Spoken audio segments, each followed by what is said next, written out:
This episode of The Prediction Trade travels to Canada to reveal a very high conviction, even money wagering opportunity.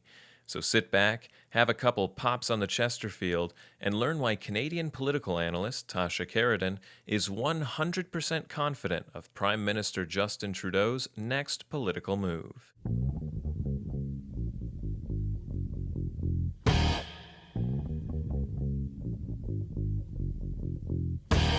All you false pretenders and your freaky contenders trying to be the first. In my own opinion, you am not defending. You are the worst. Welcome back to the prediction trade, where if you can trade it or bet on it, you can bet that we'll talk about it. I'm Jeff Joseph, the editorial director of Luckbox magazine, and I'm joined by Mike Reddy, an editor at Luckbox and the producer of the prediction trade. Mike, we had Anthony Scaramucci on for the last episode. That created a little bit of noise. Always great having Anthony on. Can't forget that we had him on. It was last March, so almost a year ago since we last spoke with him. And yeah, he broke some news, and as a result, the markets certainly reacted. Just as a reminder to listeners, we released that episode about 5 a.m. on April 14th. Now, the Cuomo shares in the New York Democratic gubernatorial nomination market on the 13th, the day before, closed around 21 cents. But on the 14th, the day that we released our podcast, they got as high as 27 cents, closing at 27 cents. And today, nearly a week later, still around 27 cents. Well, it looks like the prediction trade is starting to move the predicted markets a little bit. Clearly, there was an uptick in Cuomo's fate of being the next governor, going from 21 to 27 cents. That was what we all found so interesting. We did not see that coming. Anthony surprised us by not only saying that he was going to be the nominee, but he was going to be reelected. Of course, currently Andrew Cuomo is running in second place behind Attorney General Letitia James, uh, who is in the number one slot to be governor, according to predicted market traders.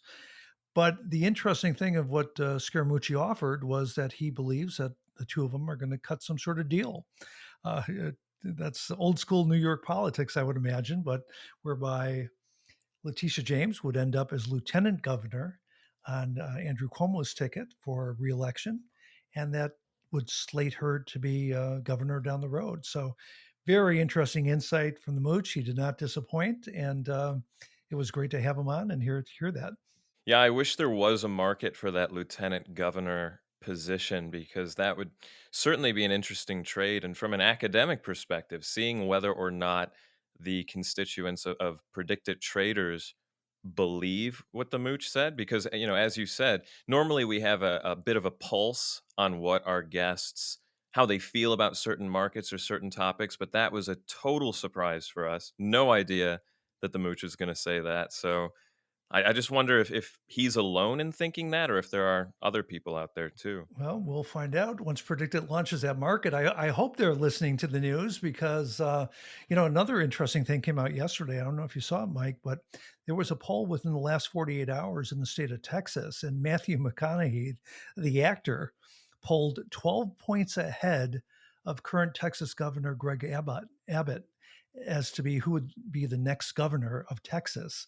So that's a great opportunity for Predicted. If you're listening, there's a lot of people that want to bet on Matthew McConaughey. It's interesting. Well, I think what's so interesting about that story, and I hope we have a chance to cover it down the road, if indeed this is the case, McConaughey has indicated in the past that he had some political ambitions.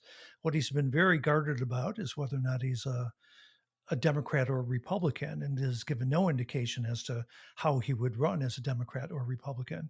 In the past, he said some statements that were supportive of Trump. He's also been extremely critical on some of his policies.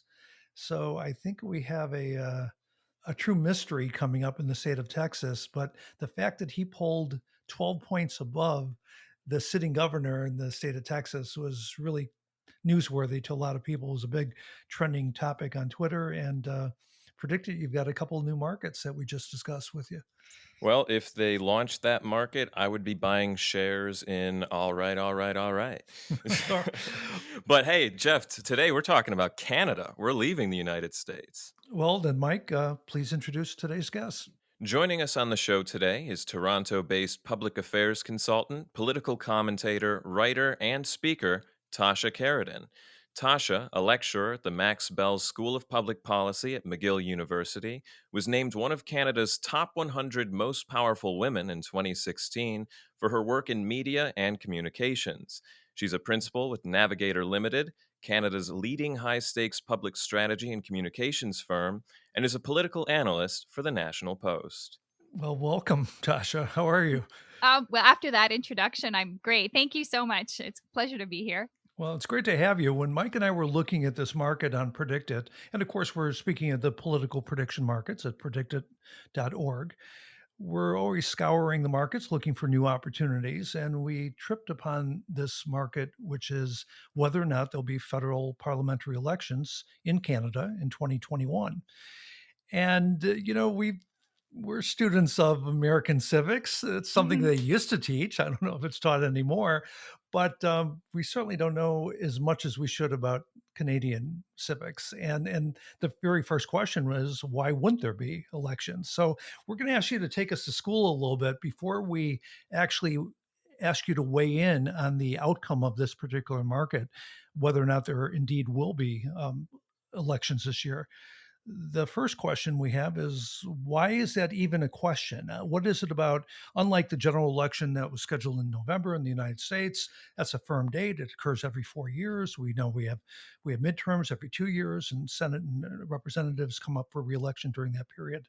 But the Canadian government works under a different coalition government and a majority and opposition system that calls into question whether or not there are actual elections. Explain to us how that works. Okay, there'll be a test at the end too. I'm just warning you. So we'll do Civics Canada 101.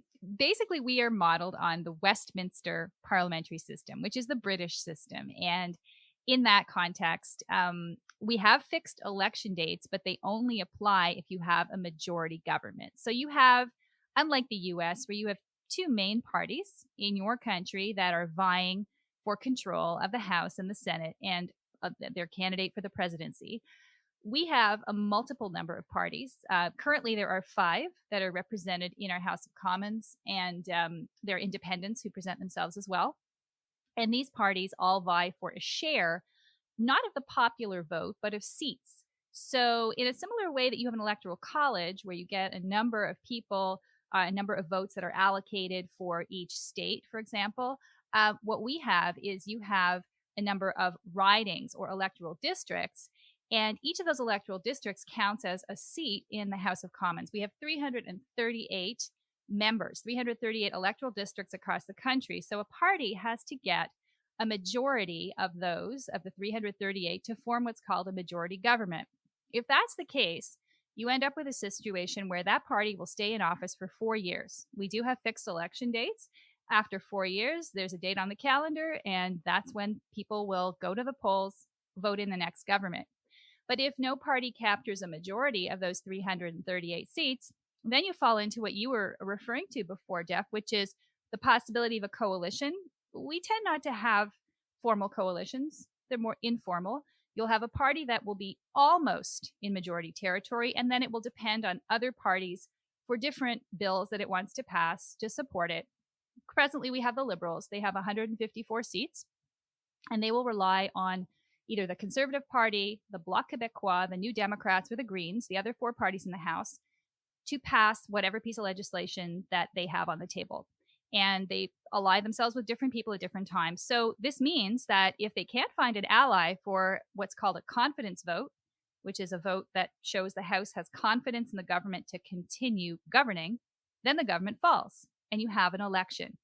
And a confidence vote can be a number of different things, but a budget is one example where if the government doesn't have another party to support it, or it doesn't have enough votes to support it to get a majority of votes of the 338, then it will fall and we will go to a vote. So right now, anything's on the table. The government actually just presented a budget, And so now it's waiting to see what the opposition parties will do and if they'll back it up. And if they don't, then we will be going into an election. Well, you're with us today recording specifically because we wanted to see the budget drop in Canada. It dropped yesterday. And there's a lot to talk about. And we're going to ask you questions about that budget. But are you saying at this point, now that the budget has dropped and it's been publicized, this will call into a question as to whether or not there will be a vote on the budget? There's always a vote on a budget. A budget is a confidence motion because it is a significant allocation of public spending.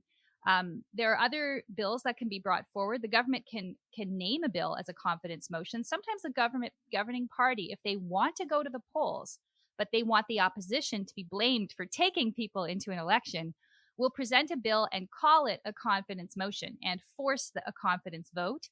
And if they don't get the support of the other parties, in a way, they get what they want, which is an election.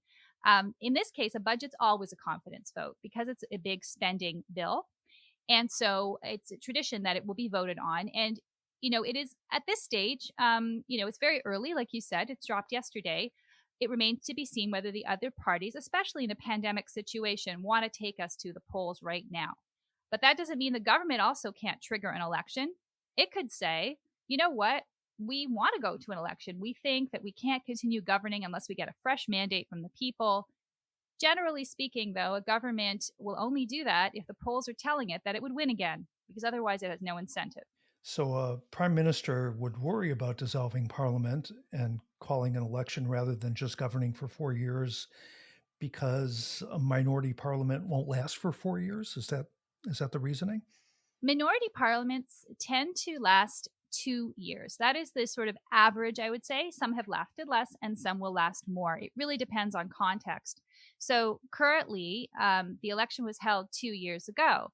In normal circumstances, i.e., if we weren't in the middle of a pandemic, I would say that, well, there's a chance the opposition will be feeling its oats after 2 years and they'll say, we'll pull the trigger and the government will be ready for that.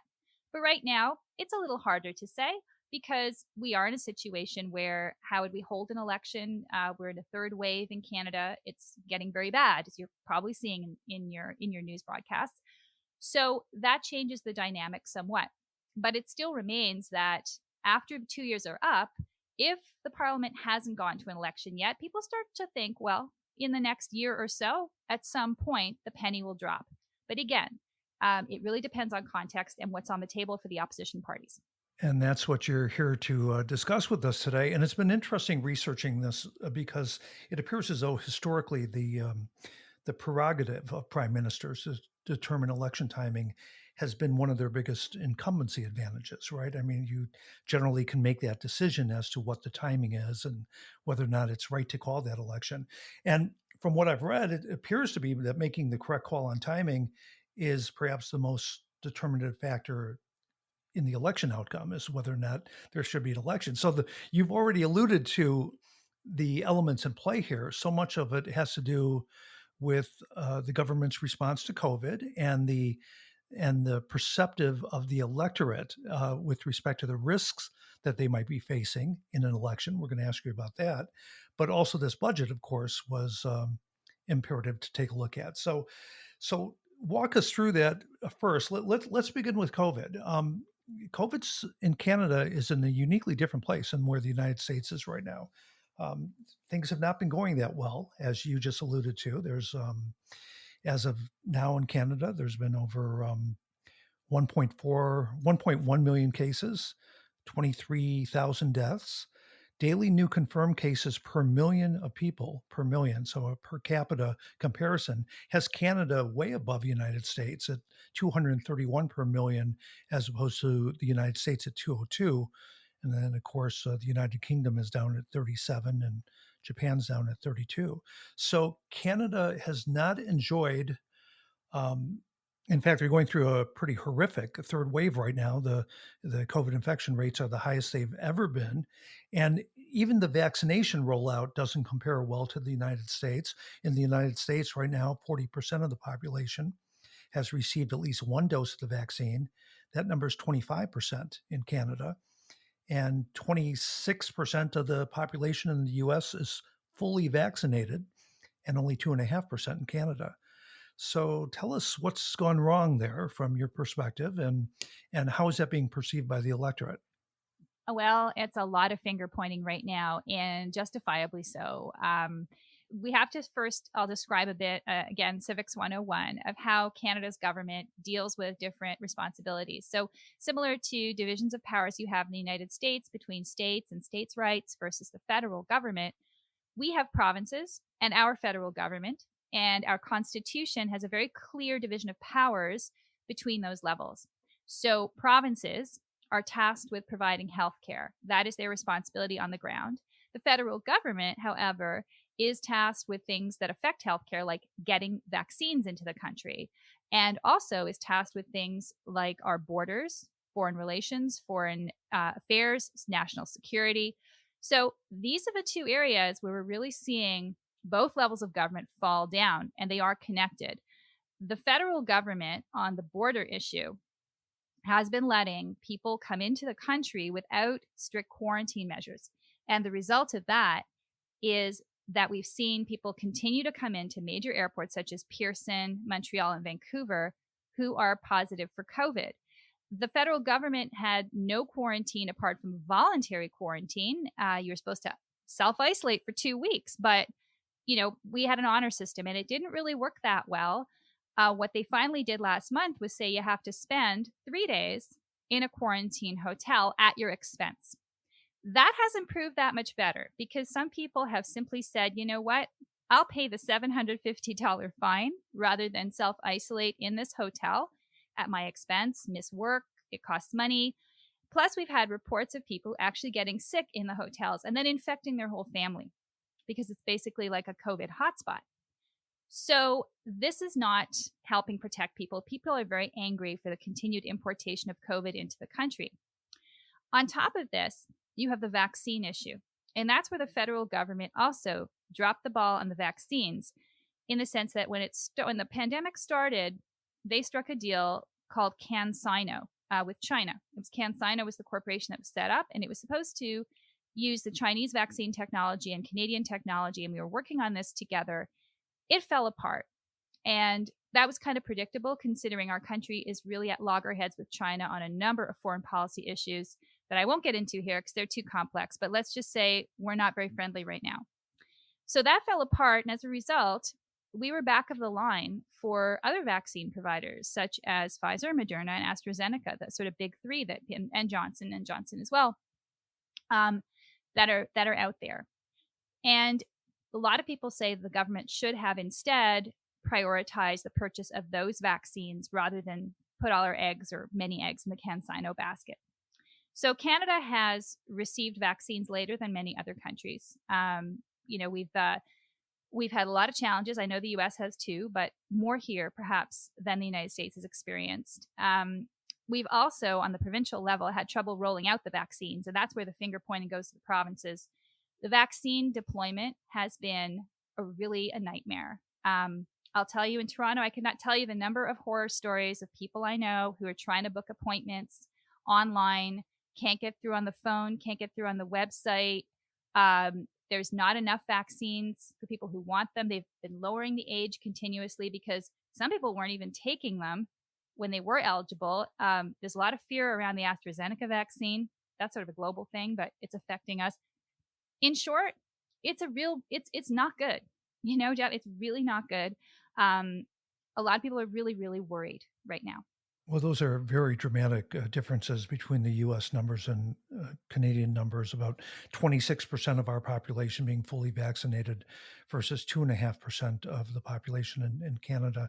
So it's creating an interesting dissonance among the voters because, according to an Ipsos poll recently conducted for Global News, 53% of Canadian voters feel that it's necessary to hold an election this year, mainly to have a say as to how the Liberal government has managed the pandemic thus far. But at the same time, that 53% of the voters feel it's necessary to hold an election. 54% are concerned about the safety of holding a vote. And is it safe to say that this issue of timing, as to when an election would be called, is probably the single biggest factor that's being considered right now? Yes, I would think that's fair to say because uh, no party wants to be accused of dragging the voters into an election they feel is unsafe. Um, at the same time, there's a sense the government needs to be held account, the federal government in this case, for its mismanagement of so many things in the pandemic. And those two factors sort of are they're competing right now. The opposition parties have to make that call because the government, I think, is unlikely to pull the trigger unless it feels, like I said, that it can get to a majority. And right now, it depends on what poll you read, but the opposition also has an interest in seeing where they're in the polls as to whether they pull the trigger. So it's kind of a big game of chicken. But like you said, it's really affected by the safety of the election and the desire of the electorate for change under these circumstances. Well, there appears to be some predicate concerns as well. Recently, elections were held in Newfoundland and Labrador, and the turnout dropped to a record low of 48% during that period of time. And there seemed to be a lot of resentment among the voters that there was, not to mention it was complete chaos and catastrophe from what I've seen here. That many people couldn't vote, and it was a very negative scenario as a result. The federal turnout for a mid-pandemic vote could take a hit too, I guess, is the concern, right? Because apparently there seems to be a real connection, just like in the United States. You can see Republicans and Democrats having uniquely different perceptions of the risks of COVID and their respective fears of COVID and the danger it presents to society. In Canada, overall, about 54% of Canadians said that they'd be comfortable with in person voting. 37% have disagreed. 70% of the conservative voters support the election and also said that they're completely comfortable with voting in person, but 57% say that it would not be fair. And nearly two-thirds of the liberals, on average, expressed doubts about a pandemic election. So there seems to be this unique scenario for Trudeau, who of course is the prime minister and being elected. When was that? In 2019? Was that? Yep. So he certainly wants to call an election, I would think, but at the same time, his constituency seems to be the constituency that is most fearful uh, of of having a federal election and most reluctant to. It's the opposition party that would be more likely to have a higher turnout because they appear to have less apprehension about COVID. Is that a fair assessment? Yes, and that is adds that other dynamic that I was alluding to, which is that the opposition parties, some of them would bear a greater pushback if they were to get us into an election because their voters are more fearful of COVID, would be, and that would negatively impact them. The liberals, as you mentioned, would have perhaps a lower turnout than the conservatives would have at the polls if an election were held in the situation we're in right now, which is a very, dire situation by all accounts, especially in the two provinces, Ontario and BC, and to an extent in Quebec. But Ontario and BC are really, really fighting a lot of variants right now. So yes, the answer is that makes a calculation for the parties as to whether they pull the trigger, because we're in this minority parliament and they have powers to do so potentially. Do they pull the trigger if they end up on the losing end? So for conservatives, you rightly point out, they may actually have less of a blowback, less of an impact from the pandemic in terms of getting their voters to the polls, which, as we know, is crucial to winning. You need your people to come out, whereas voters from the Liberal Party or voters for the Liberal Party and the New Democrats may have fewer people turn out. So even though right now the Liberals are tracking higher in the polls, and they've been consistently doing so since November of last year, it's been pretty a pretty steady sort of state for them. If they get fewer people out, then they could end up having a big surprise when they go actually to the results. Well, let's speak to that. According to the CBC polling data, as of today, the Liberals enjoy about a 6% lead at 36.1%. This is aggregate polling data that the CBC reports on. and the Conservatives come in second at 29.7. The New Democratic Party is a distant third at 17.4. Then the Green Party under 7%, and the Bloc Québécois Party also under 6%.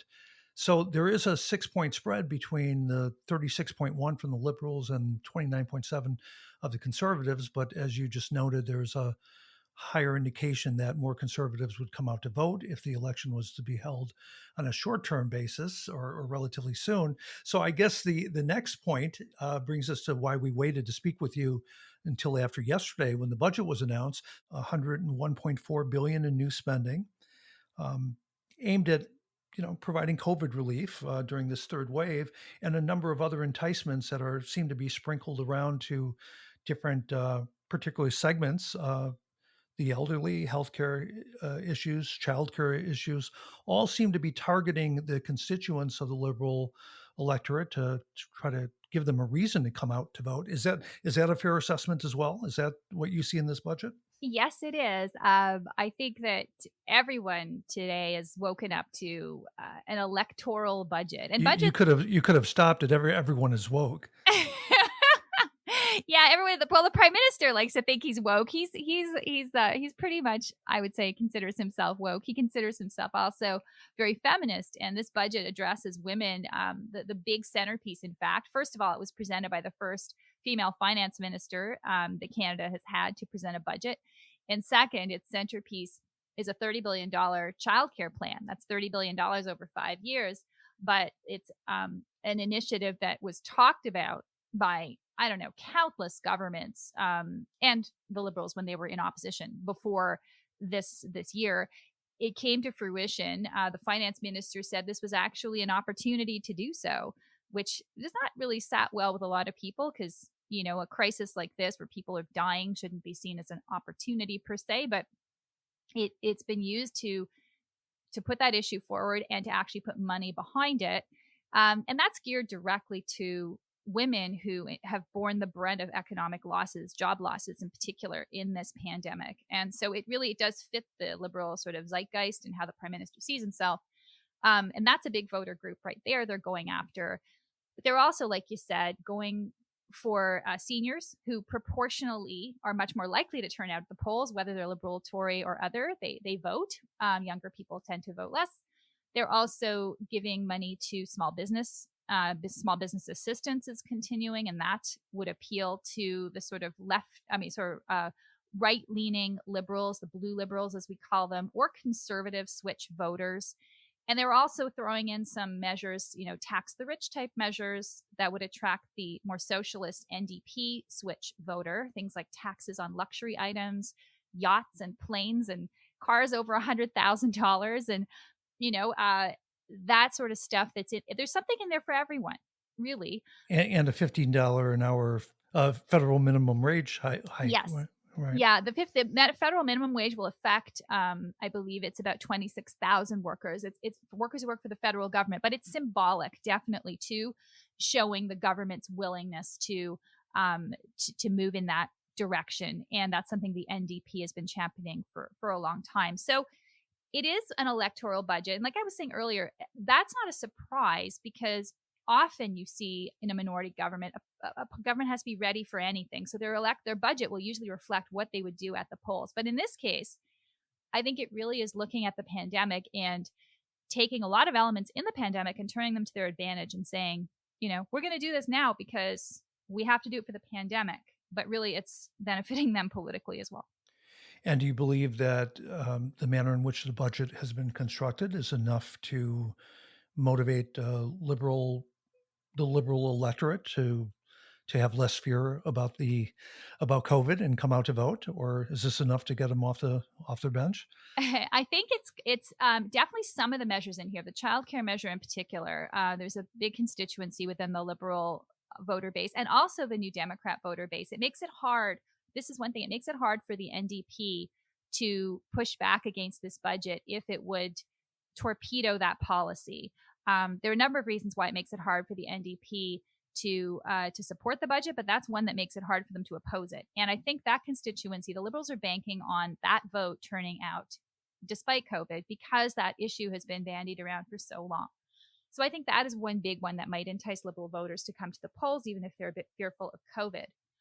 Again, though, the timing of the election, and we'll get into that too, because the election doesn't have to be tomorrow. It doesn't have to be next week. It can be whenever the opposition or government decides to pull the trigger. So if enough people are vaccinated, the argument is, well, then the Liberals may not suffer that loss at the polls because people will feel comfortable going to vote. So the timing of the election could depend also on that factor, and the political parties are calculating that one as well. Well, we're going to take a quick break, but still ahead, we're going to be walking into the political prediction markets at predicted.org with you, taking you in for the first time to look at betting opportunities in Canada. We'll be right back.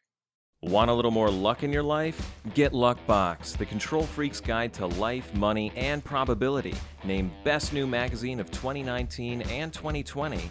Luckbox is the must-read magazine of active investors, big thinkers, side hustlers, entrepreneurs, gamblers, data geeks, and risk takers. You can buy Luckbox on newsstands, but with this special offer, receive a 10-issue digital subscription absolutely free. Visit getluckbox.com/TPT to receive the award-winning Luckbox in your inbox. Don't rely on luck. Get Luckbox. Learn more at getluckbox.com/TPT.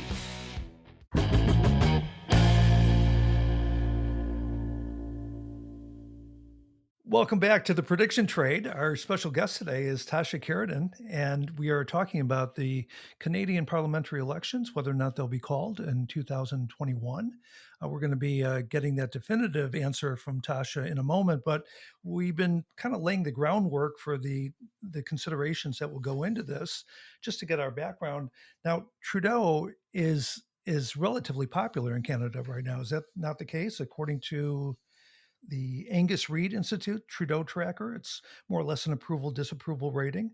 And as of last month, he was sitting at a 45% approval rating, 52% disapprove, according to that tracker. Could you give us some context for that? Where would that be historically? Is he at the upper range of his approval or lower range, or has he been flatlining as of late? Well, Trudeau actually, he started off when he came into office back in 2015. He was really, really high up. I believe he was actually in the 60s, which is sort of something that's kind of unprecedented. Since then, his approval rating has obviously slid down lower than that, but we're at a moment in the pandemic where he's actually tracking very well. Premiers were tracking higher at the beginning of the pandemic. In fact, he was also, but he's maintained his popularity far more than other premiers, such as Doug Ford, who's really, really, really dropped down. Trudeau's actually right now where he was, interestingly enough, back at the very beginning. I'm looking here of his second term in 2019. Actually, no, my mistake. In 2019, he was at the 60%. He's at where he was when the pandemic actually hit. So he hasn't actually lost popularity during the pandemic. It's gone up and down a considerable amount. It's varied here and there, but right now he's sitting where he was at the beginning of the pandemic in March of last year. So he's, I think, weathered the storm remarkably well. And one of the reasons for that could be because the opposition is not doing that well. You look at the polling on the opposition leaders. And that's Aaron O'Toole. Aaron O'Toole for the Conservatives. Yeah. And Jagmeet Singh for the NDP. The Bloc Québécois is really only represented in Quebec. So Jean-Yves Blanchet would not be on a national tracking level because most people can't vote for him. They only run candidates in Quebec. So it's really those two other leaders that matter. And what you'll see is that their approvals are consistently lower than his. And as a result, Trudeau benefits from this, I'm better than the other guys factor. And that's something that's very frustrating for a lot of voters, especially on the Conservative side. I know many of them who, they don't quite understand why, despite a lot of the mistakes this government's made, Trudeau still tracks quite well. And my theory on that really is because the other guys don't. So it's a question of whether they can increase their popularity, at which point I think voters would take a second look at how popular Trudeau is. Well, perhaps isn't there another perspective on that? That when you're running against Trudeau, you're essentially running not against a politician. He's a celebrity, and he has a legacy, of course. He's the son of former Prime Minister Pierre Trudeau. And interestingly enough, researching this, I noticed that his father was in a similar situation sometime in the past, back in 1977. He could have swept the country had he called an election, but by 1979, he was kind of dead in the water and hadn't, and ultimately resigned, right? Because he didn't properly time an election call. Is that perhaps haunting the current prime minister right now with respect to his decision? Yeah, I don't know if that haunts him so much as his challenge was he did definitely benefit from his legacy and his name. There's no question. But his challenge also was living up to that in the eyes of some people who make that comparison and say, well, your father was more of an intellectual. Your father had more, I guess, of a policy understanding. A depth of government that maybe you lack. You're more shallow. There's a lot of his critics will use that in a negative way. But people who remember Trudeau Sr., many of them have transferred that loyalty, if they were supportive of his government, to Justin Trudeau, in part because they think he incarnates the same ideals that his father had. Trudeau Sr. brought in our Charter of Rights, repatriated our Constitution.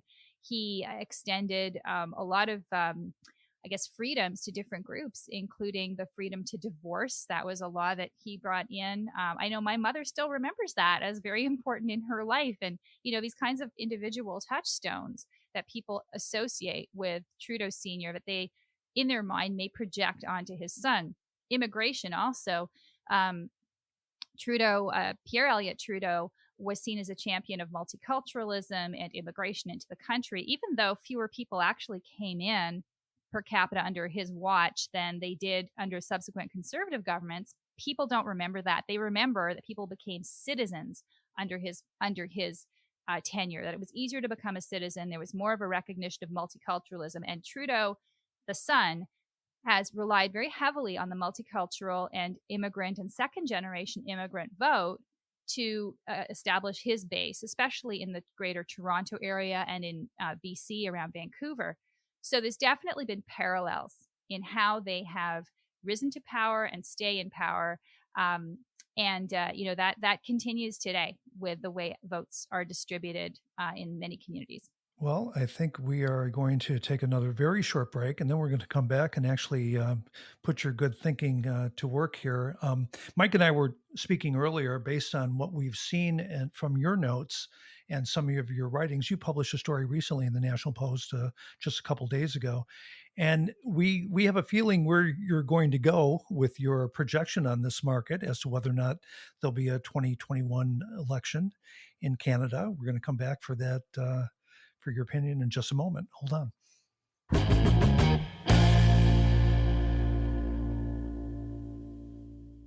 We're back with Tasha Kheiriddin. Tasha, we've been tripping around this market for a little bit, talking about the prediction market as to whether or not there will be a federal election in Canada in 2021.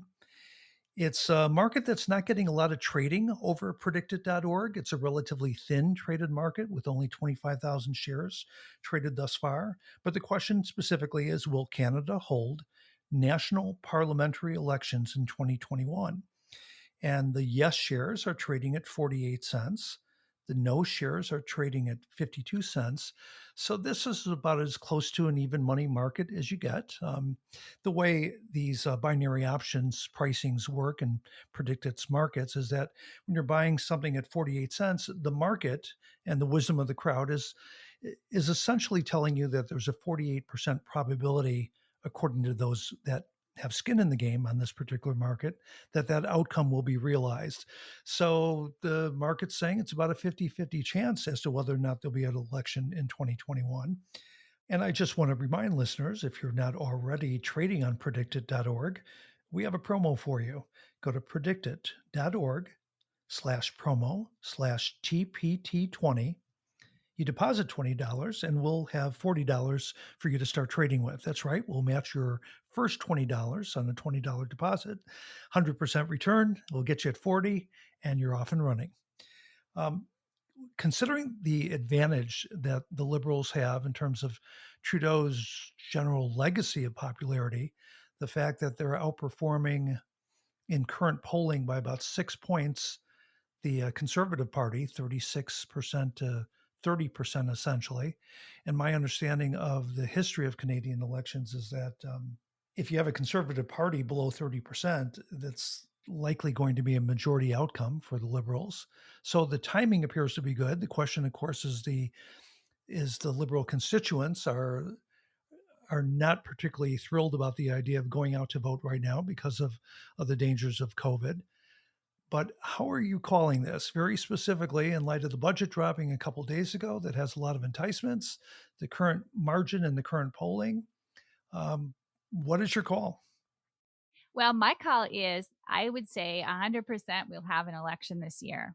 That's a very bold prediction, I'm sure, but it's 100% that it'll be this year. To me, the question is when will it be this year? And um, so I'm sort of split on that.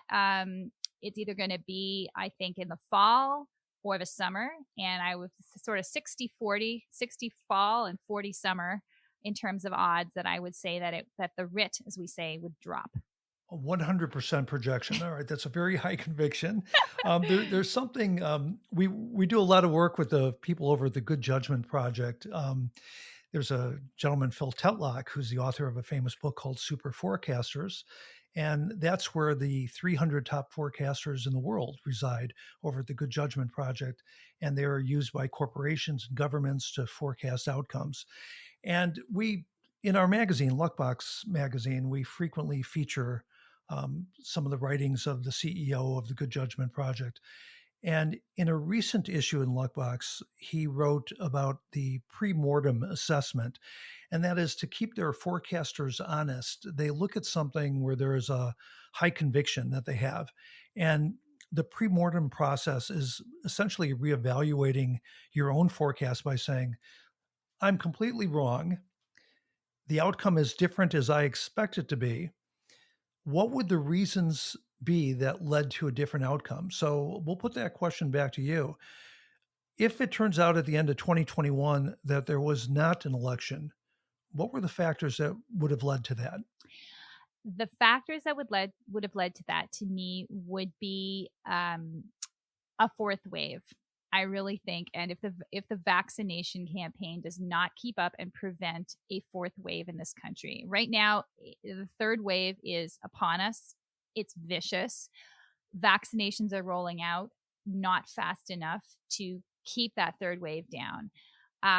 But we do anticipate that by the end of the summer, there will be vaccines in most Canadians' arms, at least the ones 75% or 80% say they will take it if it's offered to them. So it's anticipated that people will have vaccinations. Most of them will have 2 at that point. And if we don't have any variants of concern that, make those vaccinations ineffective, that's why I think that it would be by that time to have an election, because there won't be that fear to the polls. But to your point, if all of a sudden there's another variant or there's a fourth wave or Canada's vaccine supplies completely dry up, we don't have any, or they're ineffective, or those are the wild cards. So really, it's not something necessarily so much in the government's hands as Winston Churchill said, events, dear boy, events, and that's the virus. What are the actual mechanics of calling an election? Let's say they came to the conclusion that there's no fourth wave. There's no fourth wave. Vaccination rollout is become more effective. The percentage of vaccinations increases, and the polling continues to have this strong margin favoring the Liberals. So Trudeau wants to call the election. How does he actually do that? Well, what he has to do is he goes to the Governor General, who is actually the head of our government. She, right now, because it's a she, represents the Queen in Canada, who is still our sovereign head of state. And the Prime Minister has to literally go to Rideau Hall, where she lives, and ask her to dissolve Parliament. Now, it's a formality because she won't refuse. So once that's done, Parliament is dissolved. all the pieces of legislation that are on the order paper that are up for vote fall away, and the country is plunged into an election. And then it's the 35 to 40 days. There's a minimum, I believe, is 35 right now, but it can go a bit longer than that to actually have a campaign and then have the vote. So that's how it works. But so to be clear, the prime minister has full discretion over that. Once he makes that decision, there's no one that would reverse that. No, he can do that. And as I said, the other way to do it is if the opposition parties vote on a confidence motion, they decide they want to bring the government down, they vote down the government on a budget or another big piece of legislation. And then when that happens, the prime minister also goes and the governor general will simply say, okay, we're done, because obviously you've lost the confidence of the House to govern. The key market that we discussed today is, will Canada hold national parliamentary elections in 2021? You have a 100% conviction on yes, that will occur, representing a really attractive return for those traders. Have you ever looked at the prediction markets before, the political prediction markets before joining us on the prediction trade? I have not, but I find them fascinating now. I did not, to be honest, know this market existed. And as someone who loves politics, I find it's great. It's very refreshing to see people getting in on this, not just with their votes, because you always have a vote, you always have a say that way, but also with their dollars. So I think it's really, really interesting, and it's been interesting to look at these markets and see how this is playing out. Well, on a personal note, Mike and I were kind of reviewing some of the information that you provided and doing some background research on this market. I think we similarly came to the conviction that you just shared with our listeners. And I'm going to be placing a bet on your outcome. So we're going to hold you Thank accountable, you. and we're going to invite you back sometime to discuss what actually happened, if indeed this outcome is as you suggest it will be. Well, I hope I don't lose you any money. So there you go. I hope you don't as well. You're very active on Twitter at Tasha Kheiriddin. That's Tasha, Tasha, and Kheiriddin is Kheiriddin. Also, you have a website, TashaKheiriddin.com, that has some of your many of your writings. You're very active with National Post as a regular columnist and political analyst. We thank you so much for coming on and taking us to school about Canadian civics lessons and Canadian politics, and particularly giving us our first 100% conviction projection during season 2. So we're going to be watching this very, very carefully, Tasha. Thank you for joining us. My pleasure. Thank you so much, Jeff. Well, Mike, I am serious. That's a trade I'm going to make. So look out, Canada. I'm coming. But you tell us, Mike, where do we go from here? Well, we got a couple announcements before we wrap up today's episode. First and foremost, there is a brand new issue of Luckbox magazine that will be released digitally Thursday, April 22nd. The broad theme is on investing in special purpose acquisition companies, or SPACs, probably one of the hottest things in the financial markets right now.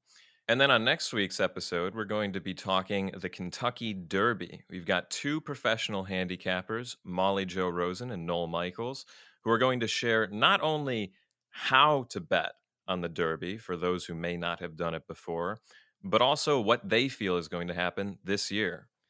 Well, we had a preview call with Molly Jo, and she is quite talkative with a lot of great stories. So we're going to learn a lot about the inside the stable view on the Kentucky Derby slate of horses. So I'm looking forward to that. The 147th running of the Kentucky Derby comes up on May 1st. So it's right around the corner, and we'll drop this episode before that to give everyone a chance to get their bets in. Noel Michaels, I've been hearing him call commentary between races at Arlington Park in Chicago, or outside of Chicago, for the last 20 years. So it'll be nice to have him on as well. And I'm glad you mentioned our upcoming SPAC issue, which drops in a couple days. That is something we're all pretty proud of over at Luckbox. Obviously, this podcast talks about anything you can trade or bet on is fair game for our podcast. But over at Luckbox magazine, we spend a lot of our time on the financial markets. And there's been a lot of media commentary about SPACs, and it's our feeling that most of the media is getting it wrong and trying to take a broad brush approach, like SPACs are good, SPACs are bad, instead of looking at the real nuance as to why they exist and where the opportunities lie. So we uncover a very specific arbitrage trade that, not unlike what we heard today, in terms of the strong conviction from Tasha Kheiriddin, this SPAC arbitrage trade is a 100% trade right now. It has not failed. It continues to exist structurally as an arbitrage opportunity. It's essentially free money. These things don't last forever, and eventually money comes into an arb trade and kind of crowds it out and narrows the spreads and the opportunity. So it won't last forever, but if you're interested in a high predictability outcome for how to invest in SPACs and make money, it's something that we reveal in the next issue of Luckbox. So that's all we have for this episode of the Prediction Trade. If you like what you heard, tell your friends about us, please, and make sure you subscribe to the show wherever you listen to podcasts. Check out thepredictiontrade.com. You can sign up for our newsletter and find us on social media or send us a message there. And of course, you can also find the Prediction Trade in print in each issue of Luckbox magazine. Go to getluckbox.com/TPT to read the latest issue of Luckbox digitally for free. So thank you again for joining us. This is Jeff Joseph. And I'm Mike Reddy. And remember, always wager responsibly, believe in math, master your trade, and join us next time on the Prediction Trade.